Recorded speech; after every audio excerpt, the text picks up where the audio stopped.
Councilwoman Goldberg, Here. Councilman Pagan, Here. Councilwoman G, Here. Councilman Katz, Deputy Mayor Belcher, Here. Deputy Mayor Organ, Here. Mayor Schwartz. Here.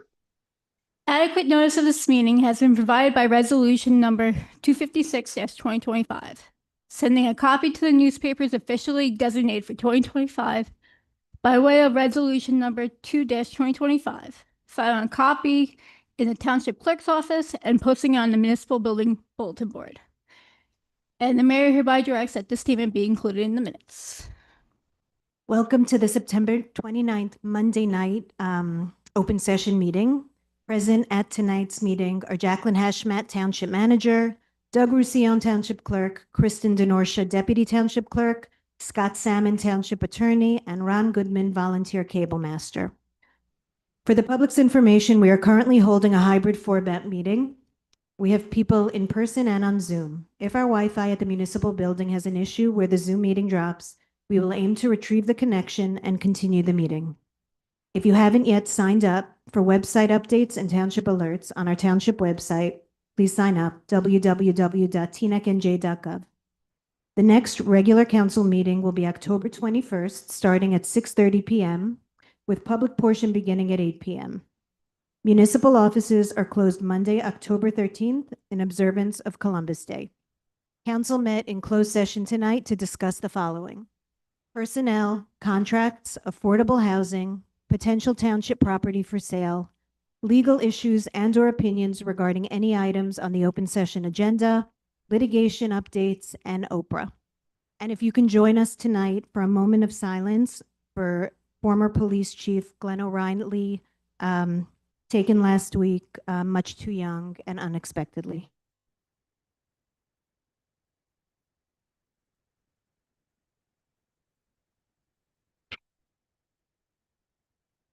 Okay, we're going to start tonight with presentations. First is a certificate of recognition for 30 years of the Teaneck Shade Advisory Board and a proclamation for Arbor Day. Thank you, Deputy Mayor. Tonight we are recognizing and celebrating a wonderful group of volunteers. And if I'm not mistaken, this is quite possibly the oldest Shade Tree Advisory Board that we have, because we are celebrating 30 years together. And we have Nancy Cochran with us here tonight and Robbie Langert representing the Shade Tree Advisory Board. I'm going to read the certificate of recognition. It's really short. Then I'm going to ask you both to please come up and say a few words if you don't mind, because our trees mean so much to us, and you guys are the reason why we are Tree City, USA. We love our shade trees. Teaneck Township Council Certificate of Recognition, the Teaneck Shade Tree Advisory Board, for your dedication and commitment to serving the Teaneck community and our environment for 30 years. We look forward to caring for the township tree together with you guys. Can everyone please give them a round of applause?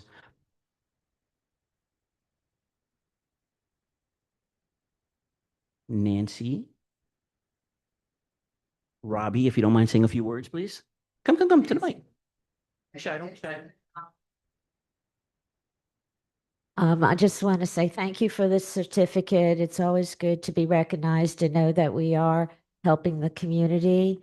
It is special to me, as I am still the original member, and I've been a member now for 30 years of the Shade Tree Advisory Board, and hopefully doing a pretty good job for the township and for the residents. And trees, we love our trees, and we want to keep seeing them grow.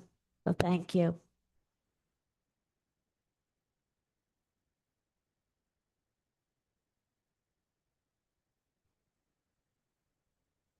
Okay, thank you for the. Okay.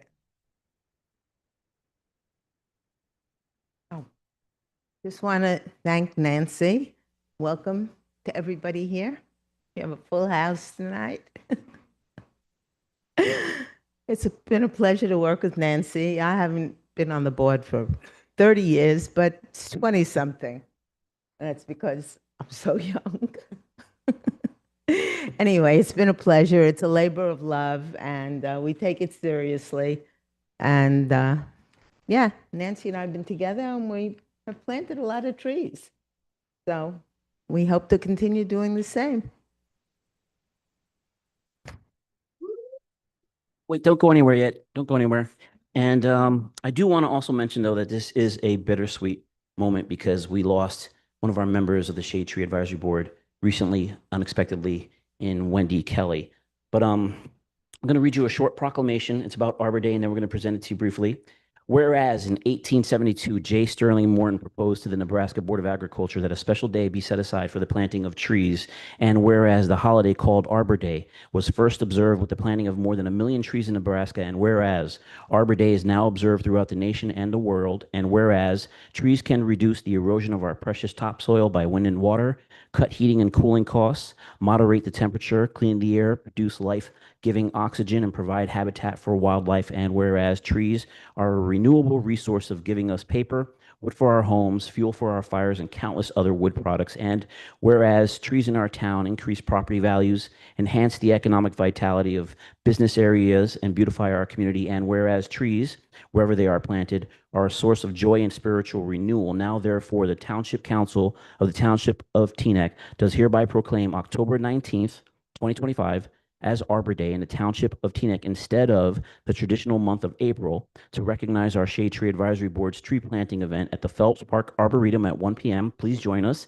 Again, that's October 19th at 1 p.m. It's always a very fun event where the group will plant a tree in honor of longtime volunteer and Shade Tree Advisory Board member Wendy Kelly, who unfortunately passed away unexpectedly in April of 2025. And further, the council urges all citizens to plant trees to gladden the heart and promote the well-being of this and future generations. So on behalf of the Teaneck Council, please accept this proclamation. We thank you so very much, and we look forward to seeing you on October 19th. Please feel free to come and share with us. It's a fun event, and thank you for putting trees.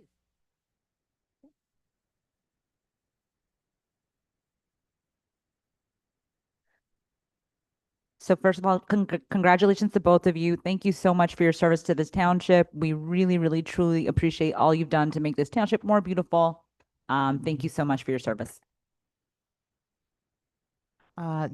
Also, I just want to chime in and congratulate you and the advisory board for all the work that you do. As a real estate broker, that's the #1 reason that people talk about wanting to move to Teaneck is our beautiful tree-lined streets. So thank you for all that you do. Councilmember Goldberg? I just want to say thank you guys. I've had the chance to meet you sorry, I'm close to the mic. I've had a chance to interact with you and then talking to you at Teaneck Day and just seeing some of the amazing things that you do. So thank you so much for everything and all of your service. And I'm looking forward to Arbor Day. And I want to say that a tree is a beautiful thing to plant for somebody. I know we planted one to honor Dean last year, and they last forever.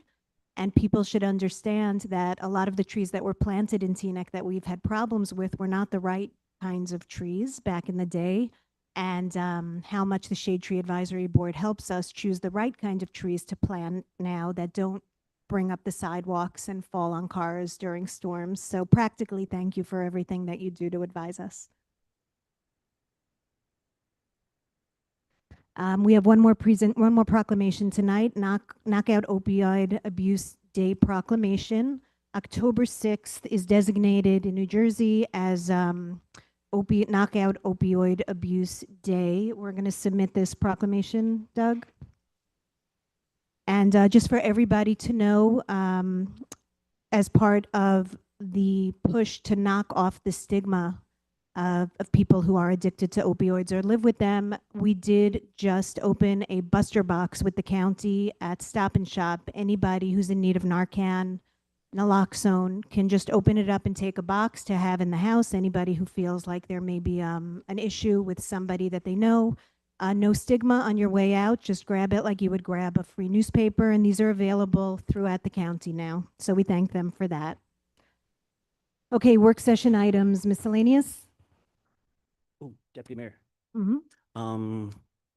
First, we've been joined by a dignitary, Bergenfield Council President Aura Kornbluth. Thank you for joining us tonight. Deputy Mayor, we have some happy news tonight, actually. One of our colleagues, Councilwoman Hillary Goldberg, has received the 2025 Municipal Environment Leadership Award from the Association of New Jersey Environmental Commissions for her work on the Teaneck Environmental Commission, for her work on the Swim Club, for her work on the Recreation and Open Space Inventory, and for her work on a number of other issues that help improve the quality of life for our residents in a very positive way. And for those who might not know what the association is, the Association of New Jersey Environmental Commissions is a nonprofit organization that helps New Jersey environmental commissions, individuals, local and state agencies preserve natural resources and promote healthy communities. And this is the first time ever that a Teaneck council member has received this award. So congratulations, Councilwoman Goldberg. We're proud of you. Thank you very much. Thank you. Anything under old business? New business? I just wanted to mention that this past Friday, on behalf of the council, the township, I accepted the award for the planning board that was received by the League of Municipalities. It was nice to have Chris Brown there as head of our the planning board, as well as Rosalind McLean. So it's a really nice plaque, and I was thinking, Deputy Mayor, that we could, once the library opens, maybe have an area in the library where we can place it, because it really speaks to how our township, the award was how our township developed a master plan that was recognized by the state. So I just wanted to mention that. We'll speak to the library about that. Communications and committee reports by council liaisons. Does anyone have anything? Slow month. Okay, council listed items. We're going to pivot the New Jersey Redevelopment Agency till the mayor's. Yes, please. Thank you very much. Till the next meeting. Okay, so Kwanzaa, Deputy Mayor Belcher and Councilwoman G. You want to chime in? Okay, so this really was just an update, or really less of an update and set, but just to share that I'm really excited about the fact that we are hosting a Kwanzaa celebration this year for the first time ever. I want to shout out our clerk, Mr. Doug Roussillon, who has been instrumental in ensuring that we get this set up.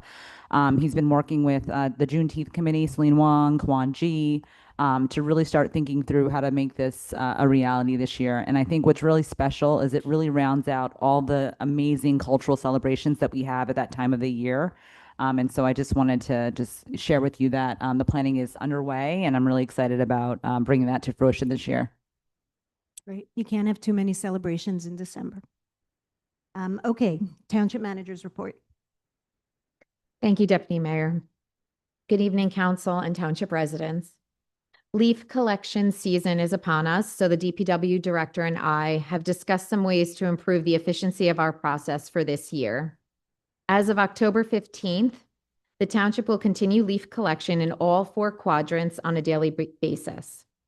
On designated collection days, on-street parking will not be permitted on streets scheduled for leaf pickup between the hours of 7 a.m. and 5:30 p.m. Emergency no parking signs will be posted 48 hours in advance on all affected streets per quadrant. This new system is designed to provide faster, safer, and more efficient leaf removal throughout the township. Being that the leaves fell late last season, leaf collection was a challenging event, and it resulted in many complaints. I will be posting a flyer outlining this so you can refer to it, and you will start to see these emergency no parking signs per quadrant, and we will see how it works out. Please mark your calendars. The Teaneck Public Library is scheduled to reopen on November 2nd at 1 p.m. Regular hours will resume on this day. The event will include fun for your families and your children of all ages. Please join us for the Shade Tree Advisory Board in celebrating Arbor Day on October 19th at 1 p.m. at Phelps Park. This year's tree will be dedicated to Wendy Heller, a dedicated member of the Shade Tree Advisory Board. Our Poet Laureate, Scott Pleasance, is presenting a 2025 poetry contest. This is your chance to have your poem featured and on display. All ages are welcome. You must be a current Teaneck resident, and your original unpublished poem must be prompted by the theme Teaneck. Please refer to our online flyer for additional details. The winner will be announced in November 2025. The Voti Park Inclusive Playground is currently displaying a QR code on site for parkgoers to supply input for the upcoming renovation to the playground. Please feel free to stop by and complete the survey. A senior citizen pedestrian safety seminar is scheduled for tomorrow, September 30th at 12:30 p.m. at the Rhoda Center. Registration is required and there are limited seats available. Please contact our recreation department as soon as possible if you would like to register. Our next community cleanup day is scheduled for this upcoming Sunday, October 5th from 12 noon to 2 p.m. Please use the QR code on the flyer for sign up. Our flu vaccination program will be offered on October 22nd and 23rd from 10 a.m. to 12 noon at the Rhoda Center. Appointments are available now through our health department, so please refer to our website for additional details. The Senior Citizen Prom event is officially scheduled for May 14th at the Glen Point Marriott, and the sponsorship efforts are now underway.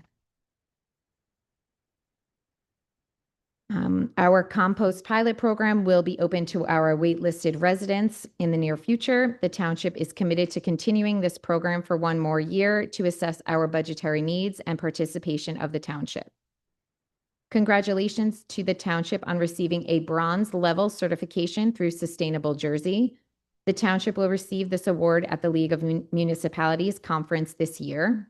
Great job by our township clerk, Doug Roussillon, Hildy Dillon, and Peter Goldman for your dedicated efforts for the township. The project titled Route 4 Eastbound and Decatur Avenue Ramp Widening is scheduled to begin in late September or early October. It is scheduled for October 6th for the ramp to be closed. Traffic traveling eastbound on Route 4 will be detoured to the Rockwood Place Grand Avenue exit in Englewood Township, where motorists will be directed to circle back westbound. The anticipated duration of construction is approximately 1 month. Detours are expected to remain in effect through early to mid-November. Please plan accordingly. For our project updates, Herrick Park, we continue to address some of our punch list items. The baseball field grading is scheduled for this week. Argonne Park Tennis Court, we are also still addressing some open punch list items. The Bell Avenue Drainage Project, the contractor has successfully installed the detention tank and we are in the final stages of completion. The contractor will mill and pave Bell Avenue from Beatrice to Sagamore Avenue, but the park will remain closed as of now. The Bell Avenue Urban Rain Gardens design and specifications are complete and we are sending them to DEP for their approval. Our road resurfacing project continues township-wide. Please be reminded that the list of streets that we are paving are on our website under our Capital Projects tab.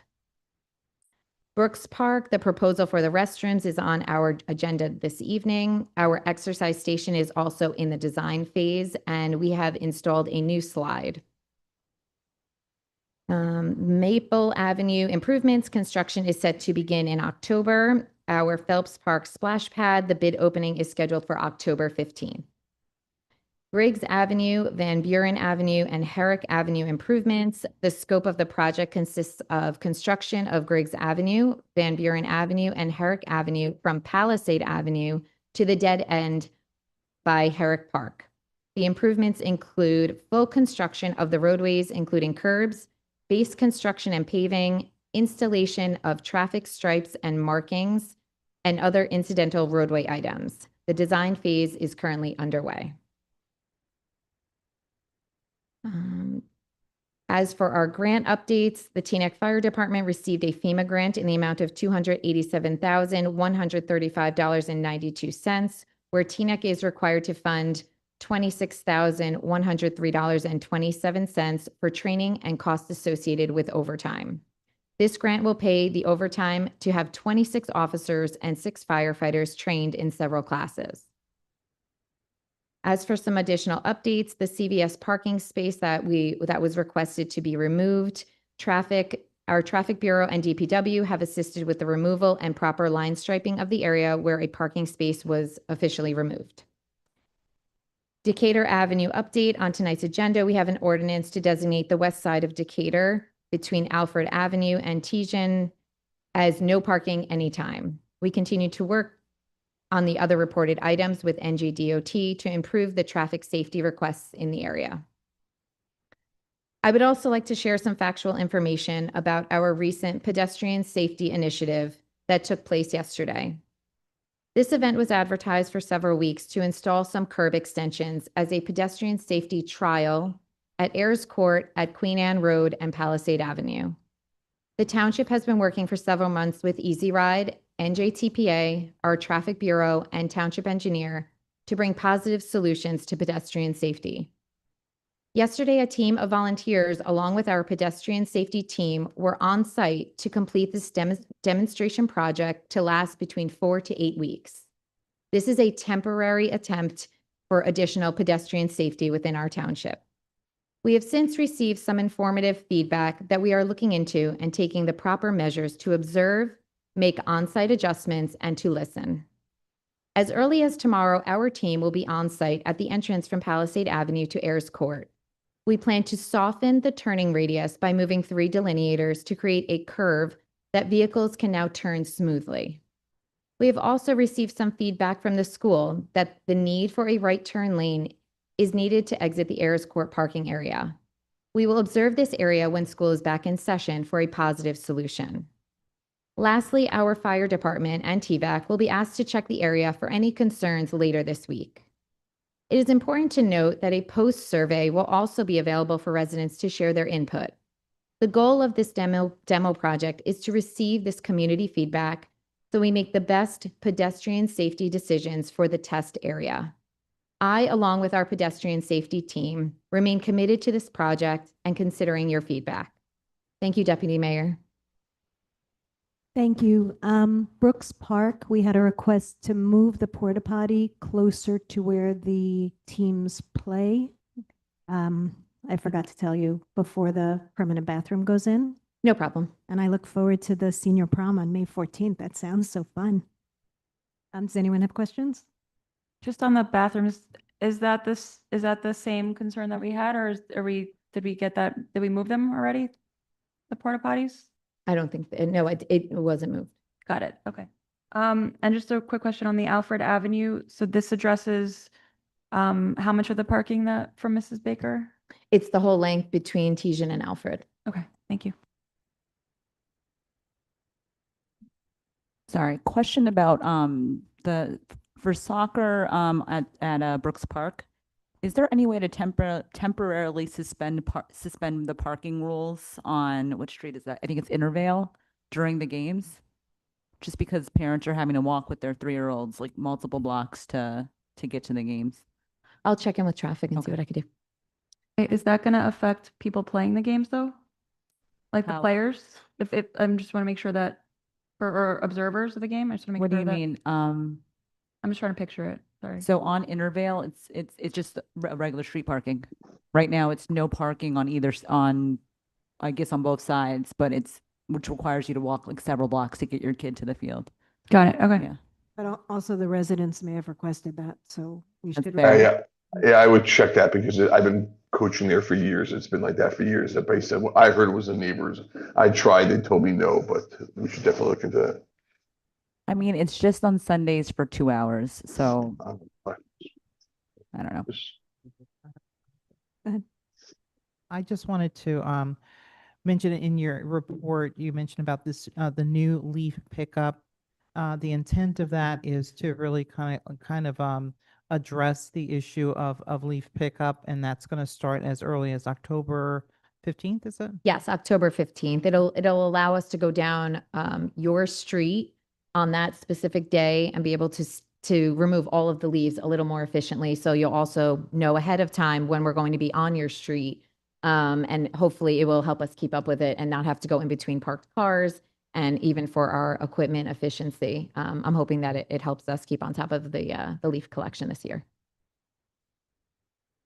Okay, Township Attorney's report. Thank you, Deputy Mayor. Just one thing. I want to talk about ordinance 37-2025, which the council will hopefully be introducing tonight. So my office drafted this ordinance, which authorizes the township to convey certain properties and easements to the New Jersey Department of Transportation for the construction and maintenance of the Route 4 bridge over Palisade Ave. At the last meeting, the council adopted a resolution authorizing the DOT to make an application to the New Jersey Department of Environmental Protection for what is called a diversion. I had mentioned at the last meeting that this ordinance would be coming, so I just want to briefly explain what it is and what we are doing here. The state of New Jersey owns Route 4. It's maintained by the DOT. The DOT is working on a project to widen the road and replace the bridge. To do that, they need certain slivers of land that are owned by TNEC alongside Route 4. The township has been aware of this since, I believe, May of 2022 or so. If the state wanted to, they can simply take the land by eminent domain, and then we would be stuck in long and expensive legal battle with them for years, trying to determine how much money that we could get for that piece of land. To avoid that whole process, in July of last year, the DOT made an offer to the township to simply buy those properties for about $488,000. We have been negotiating with them over the last year. We finally settled on the amount of $1.035 million for these properties. Because the properties, though, are protected by Green Acres program with the Department of Environmental Protection, we cannot simply sell them without doing what is called a diversion with the DEP, which means that we essentially have to provide alternative land to place under Green Acre protection in lieu of the land that we'd be selling. Around the time that the first offer was made, it's July of last year, the DOT held a public hearing here in TNEC on the project because it is their project, it's their land, and so it was their hearing that we sort of helped them facilitate. Since then, as I said, we negotiated with them over the amount, as well as to determine what properties would be swapped out for the Green Acres purposes. Council has obviously been fully informed of the negotiations every step of the way throughout or during closed session. Since this is, as I said, a DOT project taking place on DOT property, the DOT drafted the resolution that the council approved at the last meeting, which authorized the DOT to make the application to the DEP for the diversion on TNEC's behalf. That process is now ongoing. It's going to take some time for the DEP to process it, although we expect them that they will approve it. In the interim, while that and I'm sorry, I should say until the DEP approves that, we cannot be paid the money that the DOT is offering us. So everything is sort of has to wait until DEP approves it for it to go through. So in the interim, because we have time until the DEP approves it, we are now asking the council to adopt or to introduce and then adopt Ordinance 37-2025, which helps us start the process of selling those properties to the DOT. It authorizes the sale of those properties, but limits it specifically that they can only actually be sold or transferred over to the DOT once the DEP approves the diversion and we receive our money. So we're not going to hand over the properties hoping that DEP will eventually approve it. It allows us to transfer only once the DEP is approved and we receive our money. When it's time to do that, the township is going to obviously have to sign a number of the mayor, the town clerk will need to sign a number of documents, deeds, and other things like that. And so this ordinance allows them to do that when the time comes. And the most time sensitive part of this and why we're doing this now instead of just waiting is that the ordinance is also going to allow DEP to enter the slivers of land. In the meantime, begin work on the Route 4 project while this process is going out, because we don't know exactly how long it's going to take. So it lets them get on the land in the meantime. So again, we're asking the council to introduce this. The next meeting, we will hold a public hearing before it's considered for adoption. But I just want to give some background context because this is obviously a major thing that the township is doing. So Thank you. Yep. Any chance we see the 1.03 million in 2025? I wouldn't bet $1 million on it, but Or it's 1.03? Yeah, it should be a fairly, so normally the diversion can take up to 2 years. This should go significantly faster because we have the backing and it's really being made, the application is being made by the DOT. And so the thinking is essentially that DEP is not going to turn down the DOT. One arm of the government is going to say no to the other arm. So it should go faster. I wouldn't count on it being done before the end of this year, but I wouldn't expect it to go very far into 2026 either. Anyone else? Yeah, I have two questions. Mhm. What, can you just explain the State House Commission is to release the funds or it's to approve the land, just to understand where they are in the process? Are you talking about the resolution from the last meeting? I thought I saw it in the ordinance just now. The removal of green acres from parkland requires the approval of DEP and State House Commission. Yeah, so that's part of the process that was started the last meeting with the resolution. So all the actual sale of the properties is gonna be held in abeyance. It's gonna be waited, held until the DP actually approves it. So we don't get our money, they don't get our land until the DEP approves it. And you just, so is there any chance that DEP asks us for more? I mean, what is that based on? Or is it most likely, so- is there any chance that they ask for more land or are we kind of okay? Most likely? They shouldn't. There's a formula by which they calculate how much land we need. Our understanding from them is that this satisfies what they need. I know that the DOT has signed off on it. They believe that we comply with it as well. So I guess, yeah, we know 100% what they're going to do, but they haven't given us any indication that they would have any problem with this. I have a Thank you. question. You mentioned, and thanks for the explanation. I think a lot of people have questions in general. One of the areas that, if you could speak to, is that it is an expansion project, but the question I've been asked is, will that result in 3 lanes, a 3rd lane, or not? I don't know the answer to that, but I can find out, and I will find out and let you know. I can answer that question if you like. Mhm. Currently, as a result of this replacement, it'll be the bridge replacement of the Windsor and Palisade Avenue bridges over Route 4. As a result of taking this land and then adding it and then replacing the bridge will allow for a Bell Avenue east entrance to Route 4 to have a warm-up lane because they're already replacing the bridge. So part of this land that they're taking will become a warm-up lane, and that lane will last almost into Queen Anne Road. There's nothing taking place on the west side, and frankly speaking, they're not really doing this to alleviate that bottleneck. They're doing this because they're actually replacing the bridge. It makes perfect sense. In the future, could this warm-up lane become part of a full lane? Possibly, but right now, the only addition will be a warm-up list, speed-up lane and warm-up lane from the Bell Avenue East entrance through and close to Teaneck Road, covering the new bridge that goes over Windsor and Palisade Avenue. Thank you. Thank you. Anyone else? All right, so let's move on to good and welfare. We'll start with people in the room. 3 minutes. I'll call on you. You'll come to the podium and state your name. We'll start on this side of the room. Ora? Good evening, Ora Kornbluth, ORAKORNBLUTH. I am the Executive Director of Yeshivat Ha'atid. For those of you who don't know, we are the elementary school on 1500 Queen Anne Road. First of all, I wanted to say thank you to everyone at the dais. We as a school appreciate all you do for the township on a regular basis. I know it's a thankless job and we wanted to say thank you.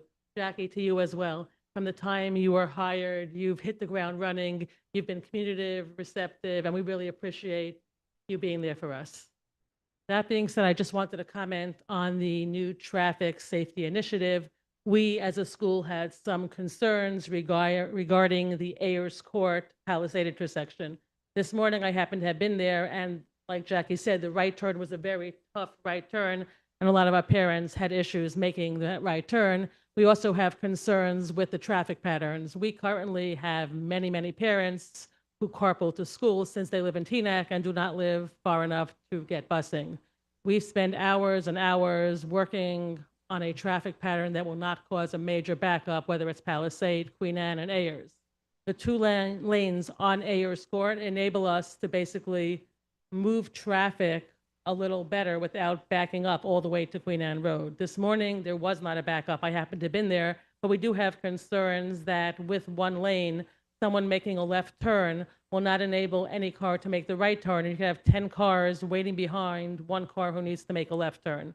We also do not know of any accidents with pedestrians that have happened at that corner. As both a parent and an educator, safety is our #1 concern, and we look forward to working with the town and trying to find a solution that could work for everyone. And we appreciate your feedback tonight and look forward to working with you. So thank you. Okay, Hi, my name is Kate Davis. I'm here also to speak on behalf of Yeshivat Hatid. I was president of the school for the past 4 years. Like Or, I want to echo our thanks to the council. And in addition to what she said, I also just wanted to say how much we've appreciated our partnership with the township. I've lost count. I think we've been here for a decade in Teaneck or in Bergenfield before, and we've really appreciated our partnership over the years with the town. And I would encourage you, please, to reach out to us when things like this are coming up. We're always happy to have a conversation in advance to help you guys understand what's going on in that area. Please don't hesitate to reach out to us about anything, whether it's traffic, safety, or how do we get notifications when it's time to trim our trees if a pedestrian notices. So it was very unfortunate that we came to this situation where we did not know in advance what was happening and didn't have a chance to work with the township in advance. And if you need chaperones for a senior prom, Rachel and I are available. Thank you. A different kinds of seniors, I think. Anyone else on this side of the room? Let's go to this side first, just because they were here and you just walked in. Dr. Yat? Good evening. Nice to see you again. I've been away for a while, as I'm sure you've all noticed. I just came back the other day from a 3-week trip in Europe. It was wonderful. I first want to congratulate the Councilwoman Goldberg. I learned about that award while I was away and was very pleased to see that. Congratulations. The other thing I'd like to just talk about is the Bell Avenue work. I'm disappointed that I wasn't here to actually see it happen. It looks so nice now. The park is all leveled out, and I'm looking forward to the next hurricane to find out if it actually is going to solve our problem, because I just finished my basement. So kudos to the town for doing that. Kudos to you, Jackie, for making that happen, and congratulations to Chris Brown and to myself for all the work we did to make sure that it would happen. And thank you all for that. That's it. Mr. Siegel?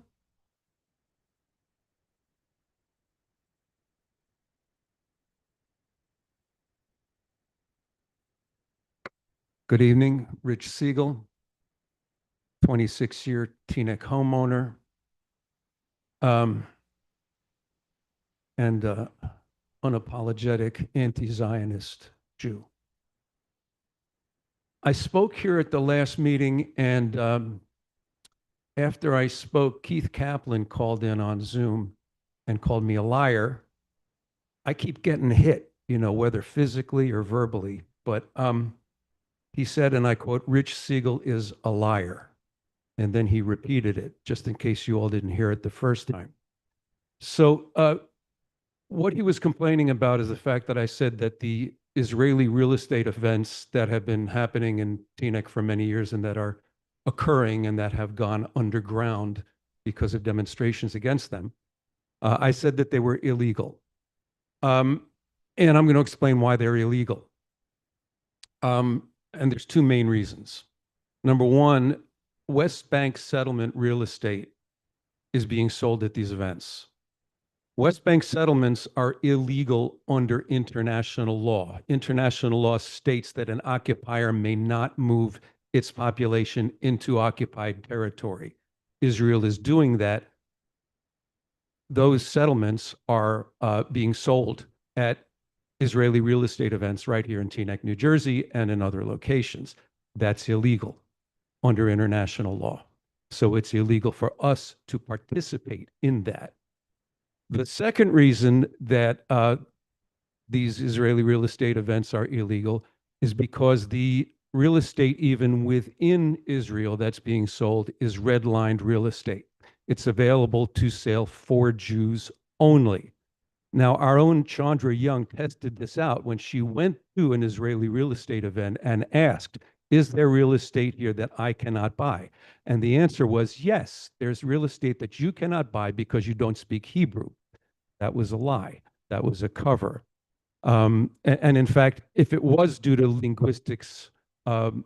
linguistic ability, that's also illegal. Discrimination based on language is illegal, but in fact, they can't sell to her because she's not Jewish. Okay. There's also a question as to whether real estate is actually being sold at these events. It is being sold.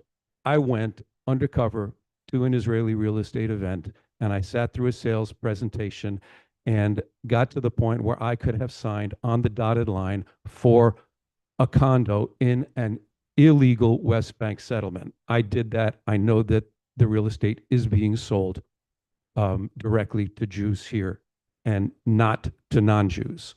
I know everybody is sick of this. I'm sick of it. I'm sick of the fact that it's still going on. It needs to stop. This council needs to decide that it stops. Thank you. Thank you. Mr. Schwartz. Thank you, Deputy Mayor Organ. I'm here tonight again on behalf of One Town, One Vote. In both July and August, One Town, One Vote made certain assertions and allegations regarding the redevelopment attorney of Teaneck regarding his lack of transparency in the handling of the filing of the amendments to the master deed. As you may recall, these amendments to the master deed were very controversial, and several members of the public, including public officials, had expressed a desire to make changes in that plan before it would be filed, being told by the redevelopment attorney that they had no choice but to file the plan as is, controversial as it was, because there was a June 30th deadline that could not be extended, that was not going to be extended.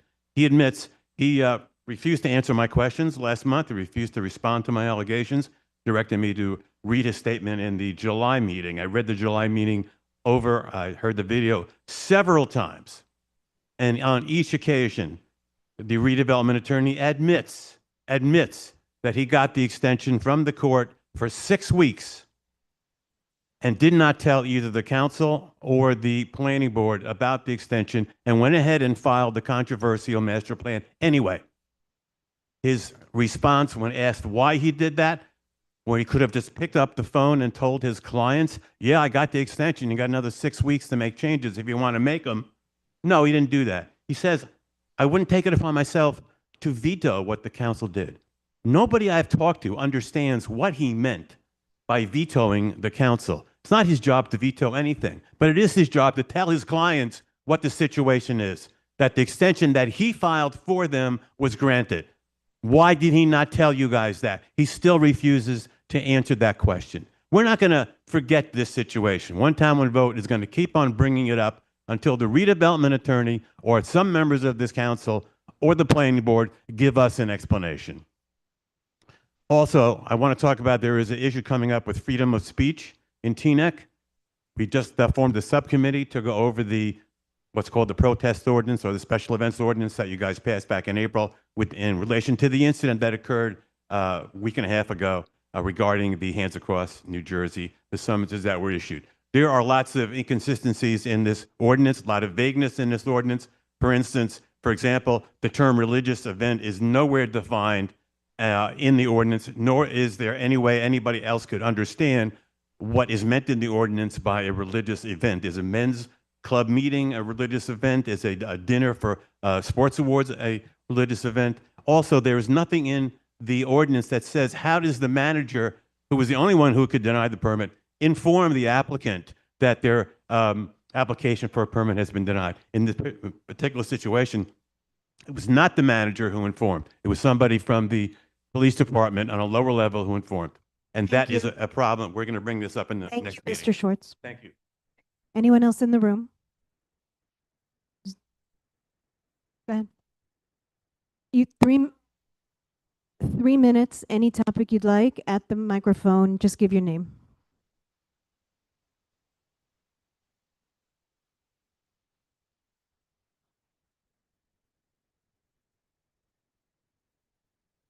Hello, I'm Lisa Rubin. Been living in Teaneck for, I'm sorry, I'm not experienced with this. Thank you. I've been living in Teaneck for over a decade with my family. And I know we have a lot of concerns in our community about public safety. Tomorrow there's a meeting for seniors about pedestrian safety. Over the past year, a little over a year ago, almost now, a victim identified in fatal hit and run investigation in Teaneck.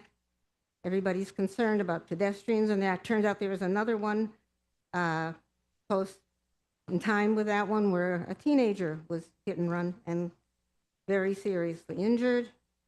Then in April, our esteemed Mayor Schwartz helped us get involved with the Street Smart New Jersey Works and how important all of this is to everyone. But in light of this, I find it incredible that for 2 years, an individual has been allowed to drive around our town, our township, without a legal license, without a legal registration, and not insured. The same person has caused at least 4 crashes. 3 of them, the person crashed into stationary vehicles. In one of the crashes, it's very upsetting because the person crashed into a car which was stopped at a pedestrian crosswalk while the pedestrians were crossing. They were witnesses on the police report, which I have some copies of and to pass around. The same person has had multiple citations of different towns and cities for driving in the same way without a license, uninsured. And most recently in Englewood, they were picked up in June. They were stopped because they were talking on the phone and they were obstructing traffic. And then the officer found that the person didn't have a lawful license, registration, or insurance. The person pled guilty. Now they're delinquent with the payments. Over this whole year, I repeatedly brought this person's problems of driving to the attention, first of the police department, then town management and the council. And nobody saw fit at any time to deal with this because this person is a hazard and a danger to everyone.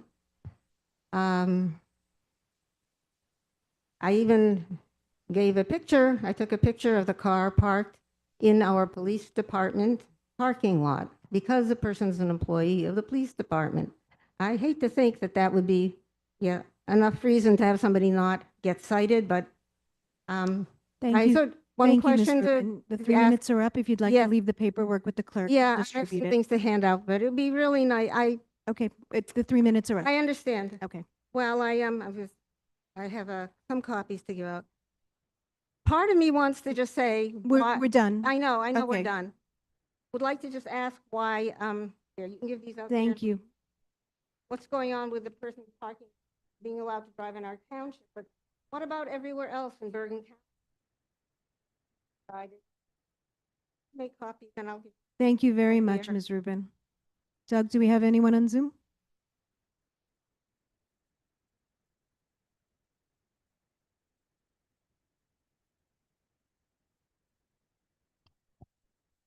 Bringing in Michael Rockland.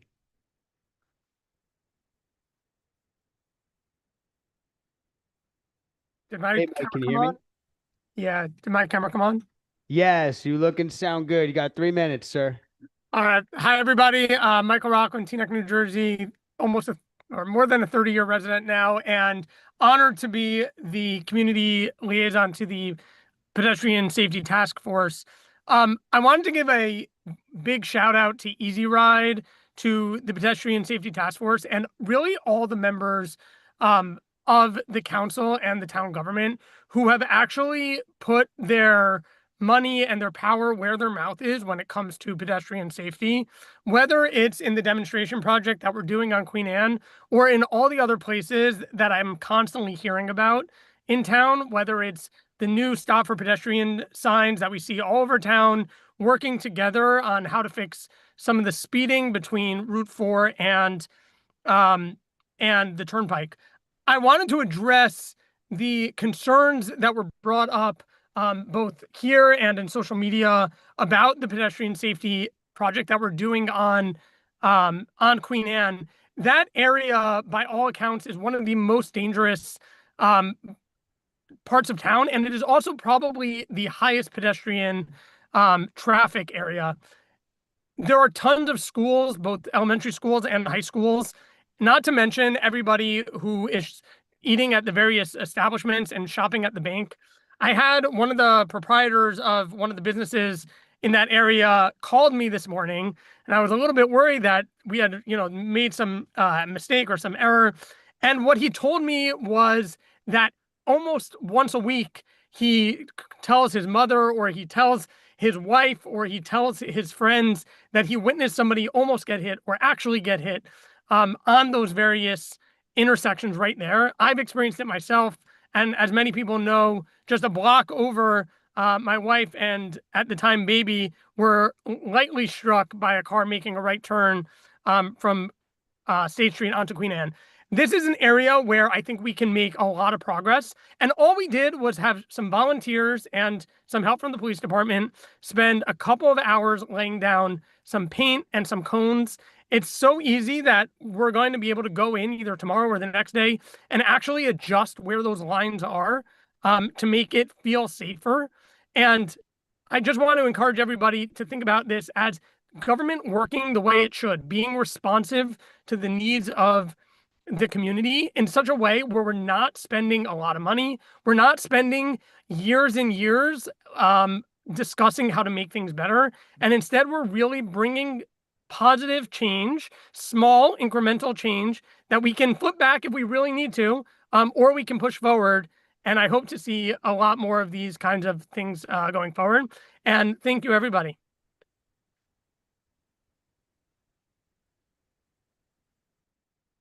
Thank you, Mike. I'm bringing in Dan Barinholtz. Thank you. I appreciate everyone who's putting in time and effort on Pedestrian Safety Commission. I just want to add a note of caution that when you have people looking to find solutions, you don't want to develop a solution in search of a problem. In Ayers Court in particular, I have not heard of any particular previous problems there. I would be concerned that if you back up traffic, it could actually cause more problems than it solves if you have cars backed up all the way to Queen Anne. So I just, without being a traffic expert, I have seen other instances of solutions in search of problems, and I hope that's not the case here. Thank you. Thank you. We have Michael Reich.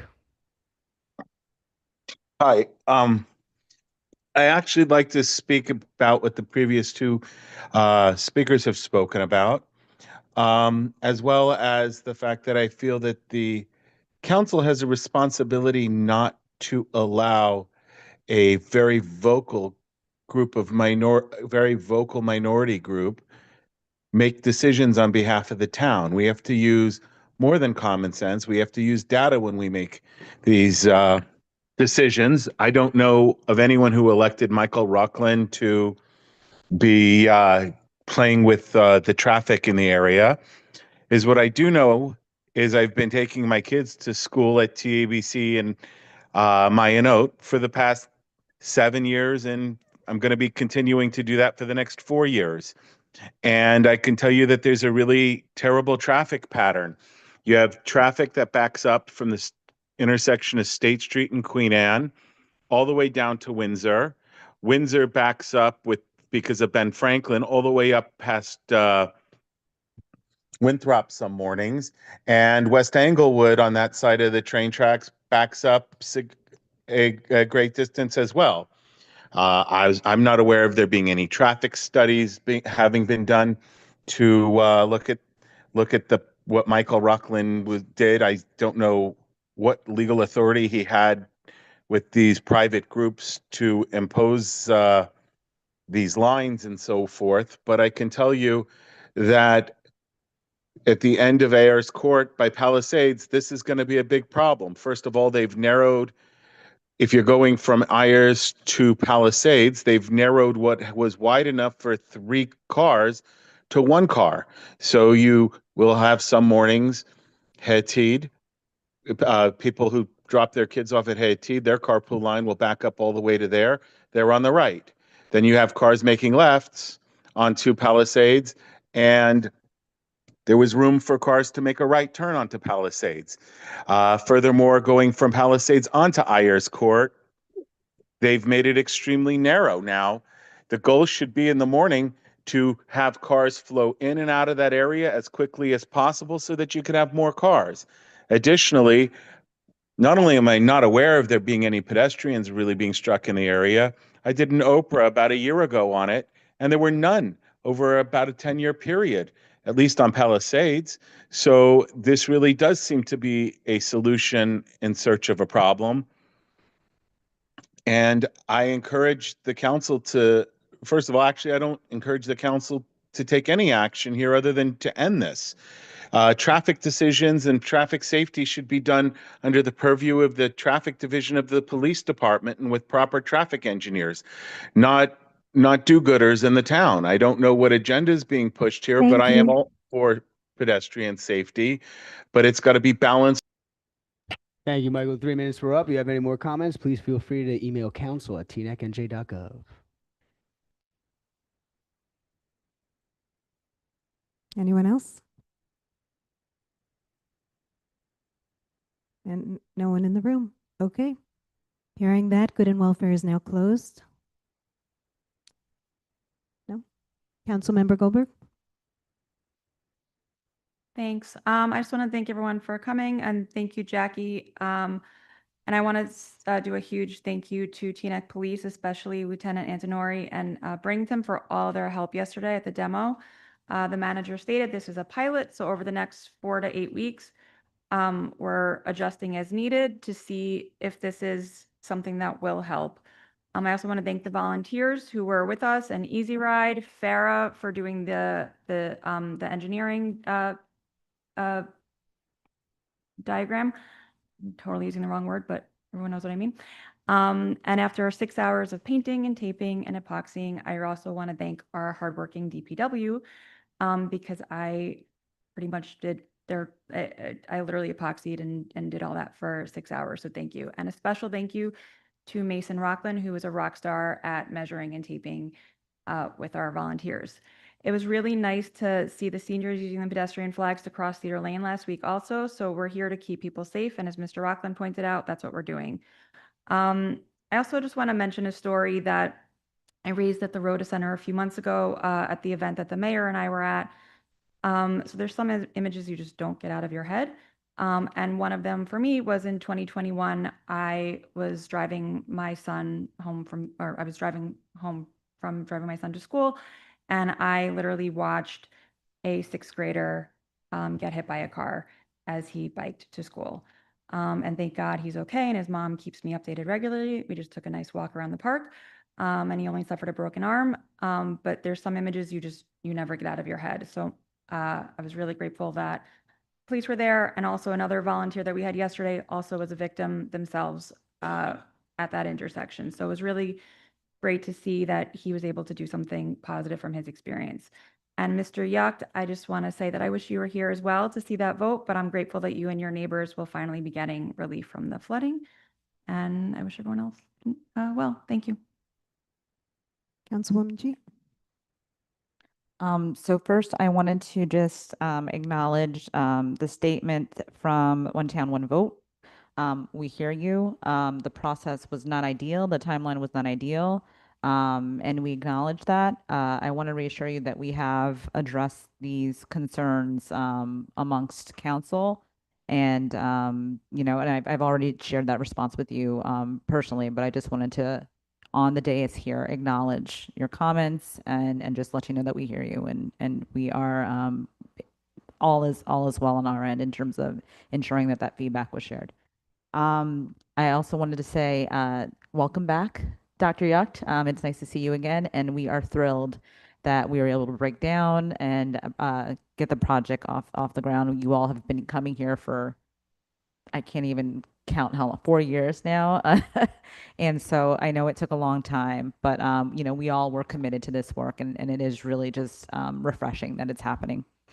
Finally, I just wanted to address the comments from everyone around the safe streets. I heard we don't want to solve one problem and then create another, right? So I think I love, first of all, shout out to Michael Rockland. I think he's doing a phenomenal job.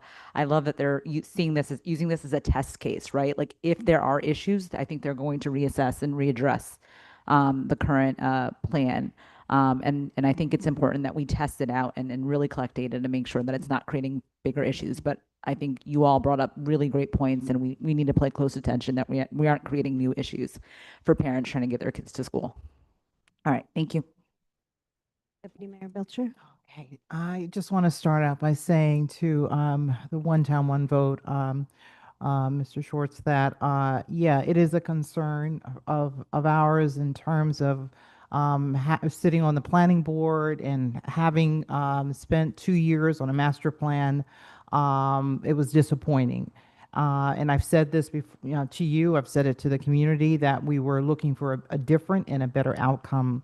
I think it's important that we continue in every way and effort to be transparent in everything that we do. To such a degree that I would ask our attorney to consider releasing a timeline of occurrences. They did provide some type of a timeline to us, and I would ask that something similar be provided to the community, just so that the community can understand what we're hearing. Because I think it's important that you hear what we're hearing. I also want to say that as a part of the master plan, the 2 years that we were involved with that, we did use a tool of surveying the community in terms of how the community felt about housing and redevelopment and the type of development. So I say that in light of the neighbors that have spoken tonight about pedestrian safety and what's happening. Oftentimes, it's a good idea to put out a survey just to see where does everyone sit and as it pertains to that. And I would just also like to say, Mr. Yuck, Dr. Yuck, thanks for coming back. And it's good to see you. It's also good to see the retention tanks. We spent a lot of time, energy, and effort, as we all have seen. And lastly, I just want to say that the First Amendment is still a real thing. People have a right to free speech.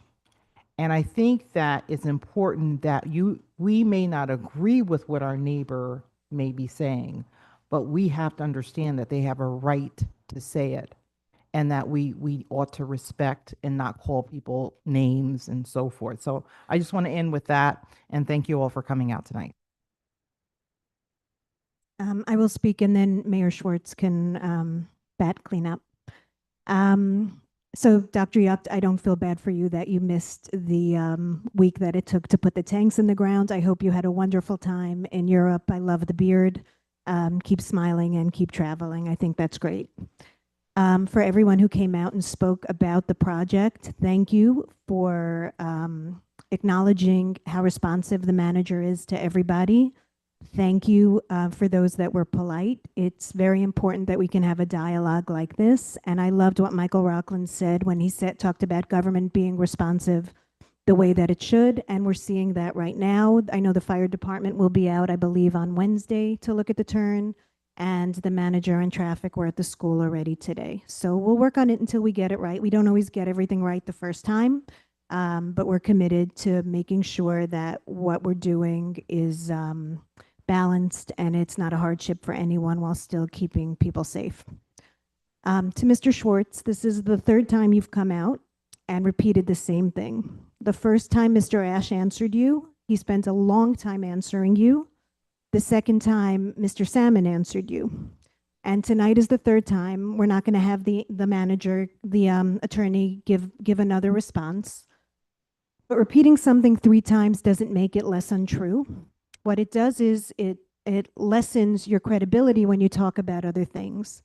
You have the timeline. We've gone through the timeline with you. We know that Mr. Ash heard back from the state after the planning board passed their approval and after council. And he didn't find out about it until after that. You know this, and yet this is the third time you've repeated it, and it's not fair. You're looking for a villain in a story where there is no villain. Council has 2 representatives on the planning board, 2 seats, and every one of us was aware of every step that was taken before we passed what the state required us to pass. And any of us who weren't aware, shame on us. We have attorneys for a reason. We ask their advice all the time, and they provide it. So the story has to stop. The story has to stop being repeated over and over again until it becomes folklore. That's it. Thank you. Mayor Schwartz? Frankly, you're doing a great job. I don't have much to add, but thank you for filling in my shoes, and you far surpassed my skills in running a meeting. Thank you. All right, and with that, we'll move on to the consent agenda. Doug? Me? Kristen, sorry. No, it's all good. It's all good. You're doing great. So we have 1 raffle application, 3 sets of minutes, resolution 274-2025 to 284-2025, and a bill list in the amount of $1,127,274.62. I would like to pull 281, please. That's it. Okay.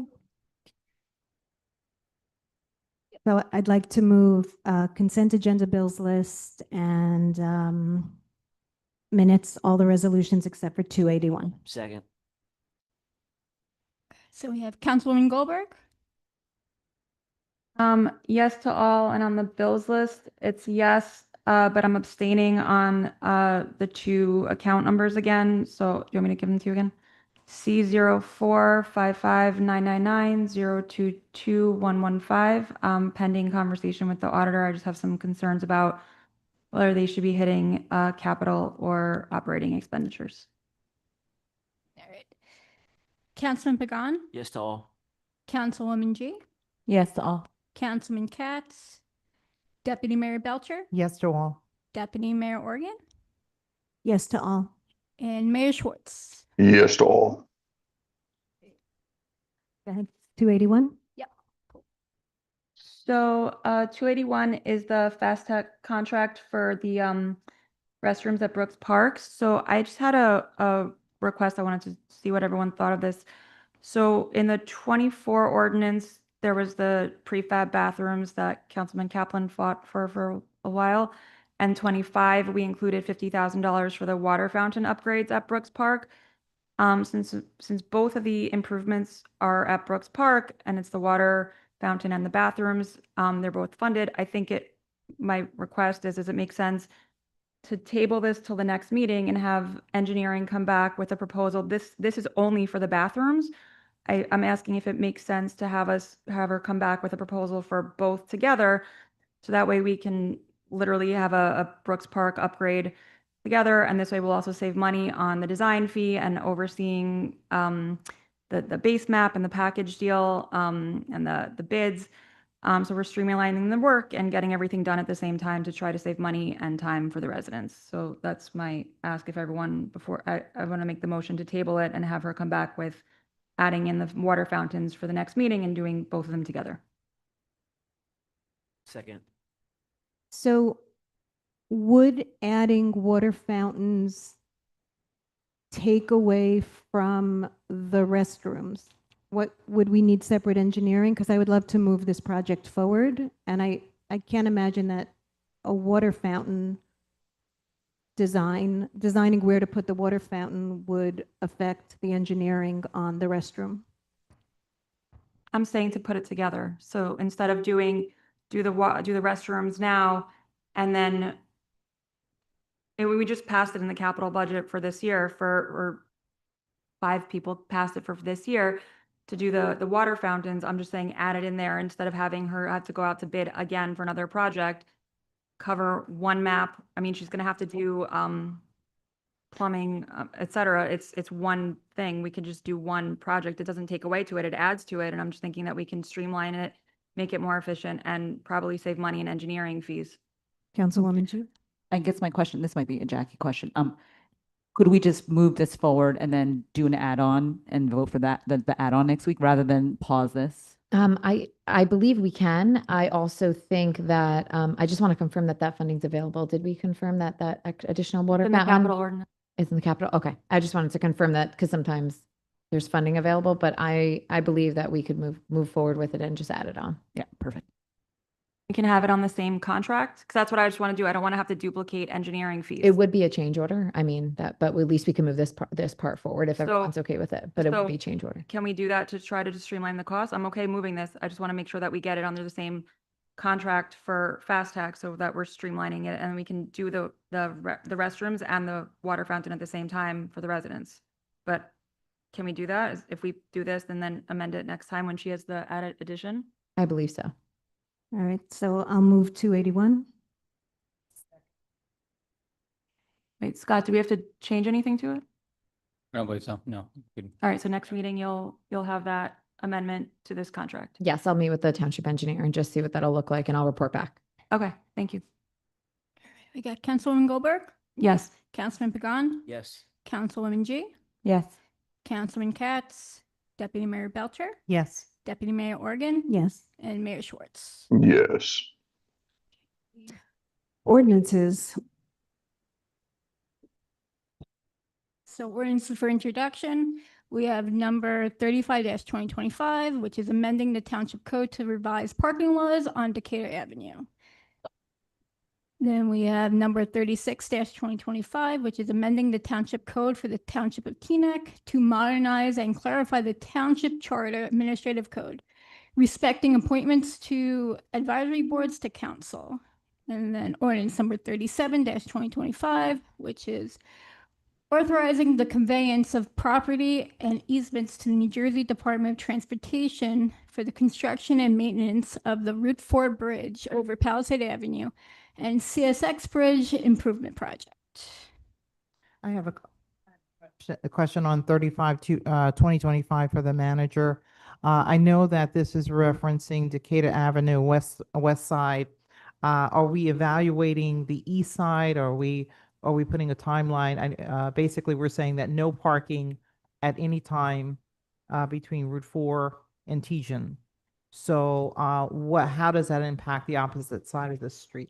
The opposite side does have parking available, but it is restricted. It does have a time frame. I apologize. I don't recall exactly what it is, but we are leaving that there. So the developer that is, on that side, that is available to if they have visitors or anything. So that's staying at this time. So the net is that there's only going to be parking on one side of Correct. Decatur. Correct. And we met with Margaret Baker and her neighbor. I apologize. I forgot her name at the moment, but they were okay with that. It just leaves the roadways a little bit more widened and we still offer that minimal amount of parking in that area, but they'll still be able to get out of their driveways. Great. So they were happy with that. Thanks. I'd like to discuss 36. Okay, so I'm going to move 35. Okay. I'll Second Schwartz.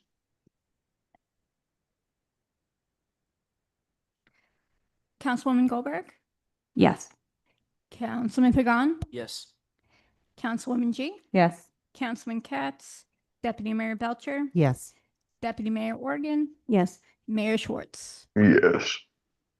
Okay, Councilwoman Goldberg. I just wanted to know if we can just kind of explain to the council and the public what's changing and why. I don't know whose ordinance this was. This is the charter amendment regarding the advisory boards. You want me to, okay. So this is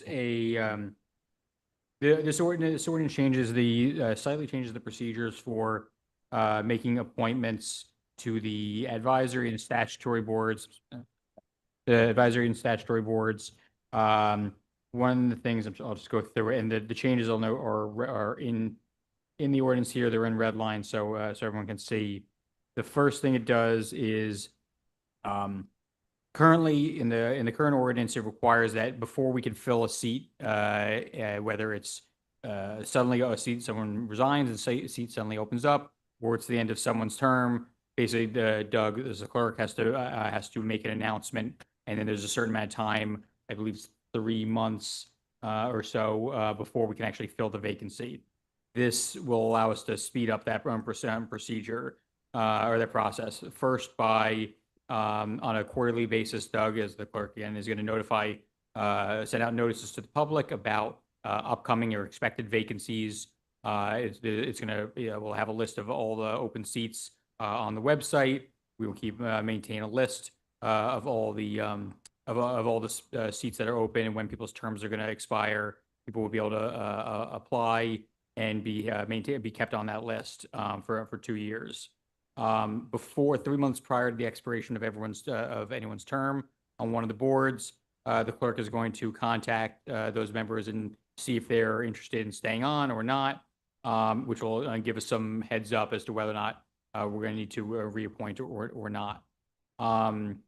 It also gets rid of the personnel subcommittee part of the interview process here.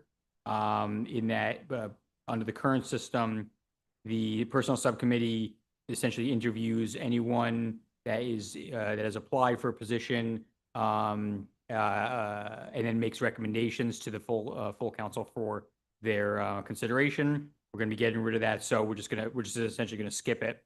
So that way, there will be the list of applicants.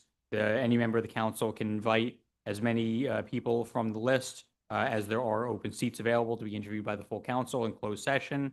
And so we'll be getting rid of that whole interview and recommendation process from the personnel committee. If someone is currently sitting on a seat and they are looking to be renewed, they do not, and they want to forego an interview, they'll be able to do that. So we won't be able to go through, in some cases, formalities of interviewing people that the council already knows. After the council has conducted whatever interviews it wants to do, then anyone from the council will be able to make nominations at a meeting, and then for a position, and then at a subsequent meeting, the council will be able to appoint someone that's already been nominated. So the whole process is just, the biggest part is that's removing the personnel subcommittee out of this, and the second biggest is that it's removing the time period that we have to wait before we can make appointments or make nominations. So the whole point of this is, I think, to streamline the process and make it go a little bit faster. I think we saw that when we just made appointments to open seats in September, when a lot of them were open in January, like we said, we try to get things right. They're not always right. And so we can change them and make this more workable. And unless anyone else has a comment, I'll move 36. Wait, I had 2 questions for Scott. So just to clarify, one, so if this passes, is there, the personnel subcommittee was only doing that, so I'm not sure what their role is after this. Is that clear to you? I don't know. No, yeah. Oh, yeah, I can respond to that. We still have to work with Doug to make sure that we, first of all, go through the different advisory boards to acknowledge where are their openings, what are the number of applicants, share the list with the entire council to provide visibility into what are the open seats on all of the advisory board, who are the applicants. There's a whole bunch of data to go through. As you see, every time we do this, I provide a list to the entire council that details like who are the applicants over the last 2 years who are interested in serving across multiple advisory boards. That work still needs to happen, even if personnel subcommittee is not interviewing all of them. To me, it didn't make sense for personnel subcommittee to interview all of these applicants just to invite them all back to be interviewed by the entire council. It just makes sense to save all of our time and interview them once as an entire council. So is everyone still getting an interview? Yeah, if they want.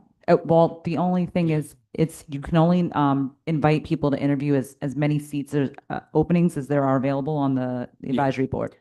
So if there's 3 seats available on, I don't know, pick an PPR, advisory board, yeah. and 15 people interview or apply, only 3 people come in? No.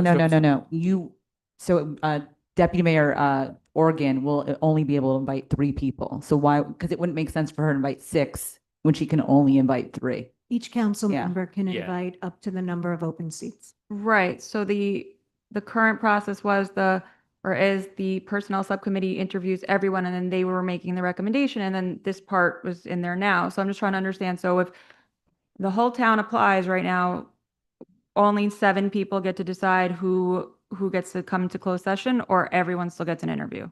It'd be, so each member of the council can invite as many people as there are seats available. So if there are 7 members of the council and let's say there are 3 spots each, then up to 21 people could be invited. Got it. So not everyone gets an interview. Okay. I just wanted to double In check that. practice, we've never had 21 people apply for 3 seats. It just hasn't happened. So I don't believe we will be turning away anyone. Was there a second question?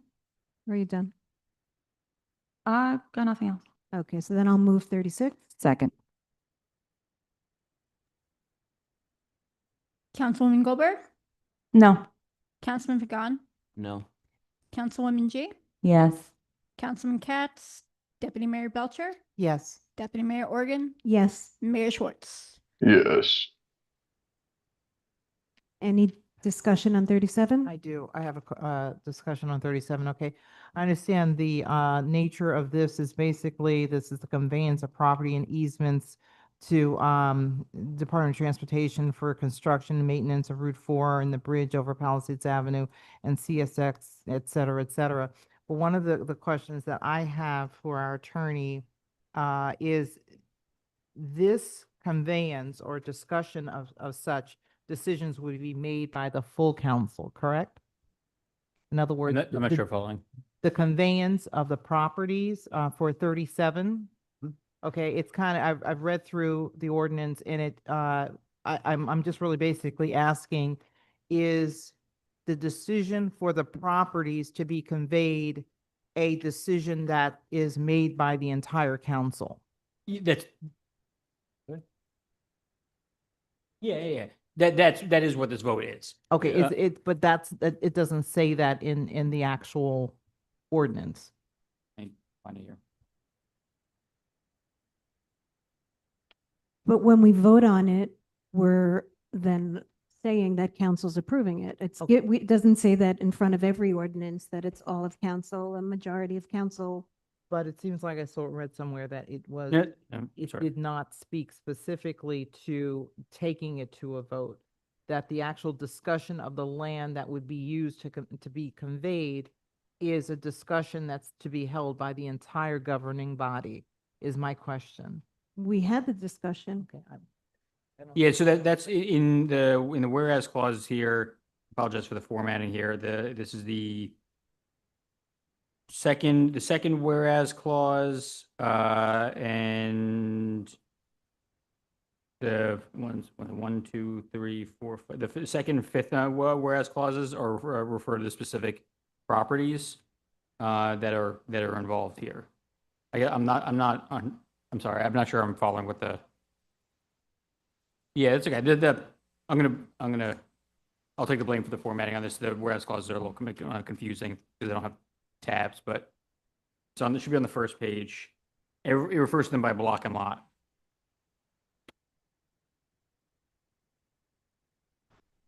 Scott, what happens if DEP comes back and needs us to amend this? We just have to amend the ordinance? If DEP comes back and needs to amend the properties that were that are being for the diversion, you mean? If they need more? If they need more, we would not need to amend this ordinance. That would be through I'm thinking. Actually, no, I'm sorry. Yeah, at that point, I think we would need to come back and amend this ordinance at that point. But my understanding is that they have not quite formally signed off, but that they understand what we're trying to give, and we don't really have a reason to think that they're going to suddenly change on what they think is how much land we have to give up. Part two to her question is, if there was a need for additional properties, we would bring that before the entire governing body. Absolutely. Thank you. That was my only. Yeah. Well, we need to amend. Are we all good? Okay, so I'll move 37. Second. Councilwoman Goldberg, Yes. Councilman Pagan, Yes. Councilwoman G, Yes. Councilman Katz, Deputy Mayor Belcher, Yes. Deputy Mayor Organ, Yes. Mayor Schwartz. Yes. Who had 9:30? I'll make a motion to adjourn. Motion to adjourn? Second, Schwartz. Meeting adjourned 9:25 p.m.